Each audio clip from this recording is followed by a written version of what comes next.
Stephen Paul, I expect to be standing here tonight talking about the Aggies putting last season behind them and starting a new era with a completely new roster and coaching staff. Instead, I've been pouring through a 35-page lawsuit.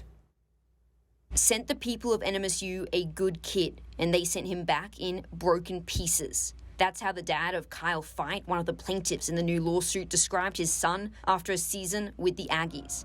Guns are not allowed on the NMSU campus, but carrying guns, taking them into the locker room, and using them to generate anxiety are some of the new revelations coming to light in the lawsuit filed by Fite, an unnamed former team member and unnamed former volunteer student manager.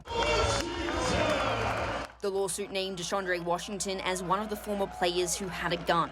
Washington was labelled as the ringleader behind the sexual assault, harassment and abuse inside the Aggie locker room and beyond, which saw former players Shaq Odonewu, Deuce Benjamin and his father William Benjamin settle in a civil suit for nearly $8 million, a Title IX investigation and a criminal investigation by the Attorney General still ongoing. Fite and the two unnamed team members say they and multiple others were continuously sexually assaulted at least twice a week by Washington, Kim Aiken Jr. and Dr. Bradley. Fite says he was never touched without clothing on, while others were, quote, grabbed and pulled by their genitals. Meanwhile, student managers would lock themselves in a closet to avoid the trio. The lawsuit states on 3 different occasions in and around the NMSU facilities, Fite says he had a gun pointed directly at him. Fite never reported any of it because he says he was with Odonewu when he reported the sexual assault to Hire and Taylor and felt hopeless to make any other report. The lawsuit states that reports about the gun culture were made as early as the summer of 2022 directly to former coach Greg Hire,